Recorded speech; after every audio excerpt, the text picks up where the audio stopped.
Tina and welcome to Lakeshore Academy. As you can see in the video, I'm talking about giving you suggestions on how I homeschool my high functional autistic child. First of all, I want to just give this disclaimer. Oh, my speech today. But at any rate, every autistic child is not the same. Every autistic child has different needs, different things that they're good at, different things that they have weaknesses in. However, I'm just giving you some suggestions or different things that I have done with my son who has high functional autism.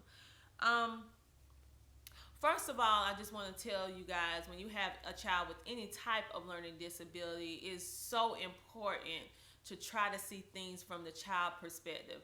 I know that it can be difficult and very hard, especially if you're in an area or a community where your child is the only one with that particular learning disability or difference. And your child is the only one that has high functional autism in the family or in your little groups that you're surrounded by. It can be very, very difficult. You can kind of feel isolated in the fact that, because you know that you feel like for the most part you're all alone, no one understands, and for the most part they do not understand what you're going through because they're not personally going through or have to deal with the circumstances or situations that you have to endure every day. So with that being said, a lot of people can say insensitive comments, but they're well-meaning comments. They feel like they're helping you by saying certain suggestions and they never even experienced it. So in that instance, you have to learn to kind of try to, and I don't want to sound harsh, but kind of like develop a thick skin, so to speak, because I remember when I first found out my son had autism, it was not easy, and it still is difficult in some areas today when you're the new person. However, I had many well-meaning people telling me, well, you just need to do this and that, and they never even dealt with a child having autism or even high-functional autism. So it made me, for many days and nights, just cry my eyes out trying to figure out what can I do. So what I did for my son, he has high functional autism, but he also had problems with like repetitive speech, like he repeats the same thing over and over. And kind of like juvenile speech, which is basically mean for his age bracket, he talks a little bit below his age bracket. He's more playful, because right now he's pushing towards 12 years old, but he's still in that playful stage, whereas when a child says 12, it's usually starting to mature to the point where they want to like settle down a little bit, if I'm saying it correctly, whereas my child, he still like love life, want to have fun, play around and stuff like that, which I feel is totally cool, that he can still have that childlike disposition on different things, because life is too serious in itself anyway. So for my child to be able to have fun, I like that. But what I particularly did with my son, I just sat down a week and I took a journal and I just observed him and I watched him and tried to figure out what he liked, what he didn't like, things that that I taught that made for a heated discussion and stuff that made for a real taper discussion. And I tried to tailor the educational process around those situations. And I don't know if you all are familiar with this, but I look at it as hot words. It's certain words that you can say to a child that's autistic that will set them off. So I try to refrain from using those hot words that antagonize or incites a negative response. So that takes a lot of foresight and takes a lot of examining your child, because a hot word for my child might not be the same it is for your child, or a situation, different things that you can bring your child around that can like ignite that anxiety really, really high.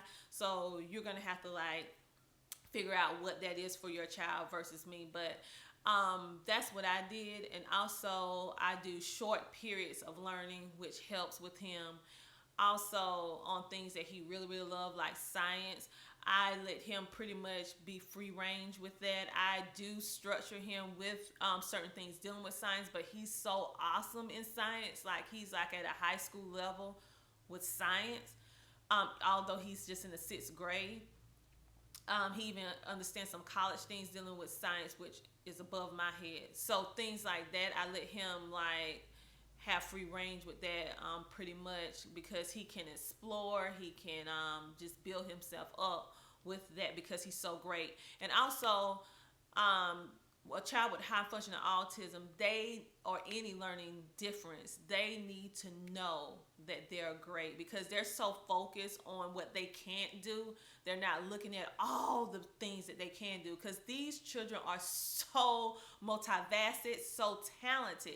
It's just that the fact that in our society, we look at what a person can't do and then we amplify that for some strange reason, which I'm not familiar why. I don't know why we do that as a society, but that's what we tend to do. Whatever the child or the person cannot do well, we tend to put spotlight on it instead of putting spotlight on the many things that they can do. So in my homeschool, I try to help my son because he feels bad because he can't do certain things like the same identical way someone else can, although he can do it, but he has to go about it a different way.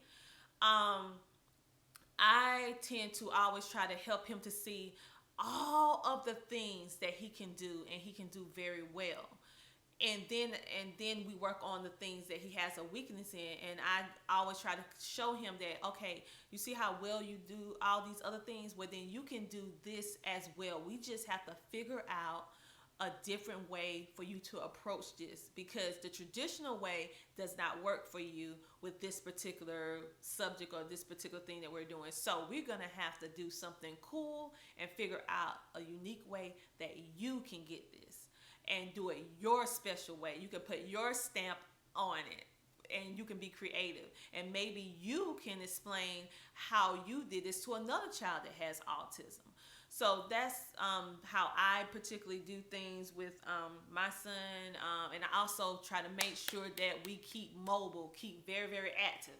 So if he need to jump around while he's doing his schoolwork, I try not to let that bother me. At first, it used to run me insane seeing him moving all the time because I wanted him to sit and just do the work. But now I realize that my son thinks better when he's moving. So when I try to make him sit and be still, it deters the learning process in his case. So I learned to let go, be adjustable, be flexible, and let him move around because he gets so much done and understands so much when he's moving versus when he's stabilized.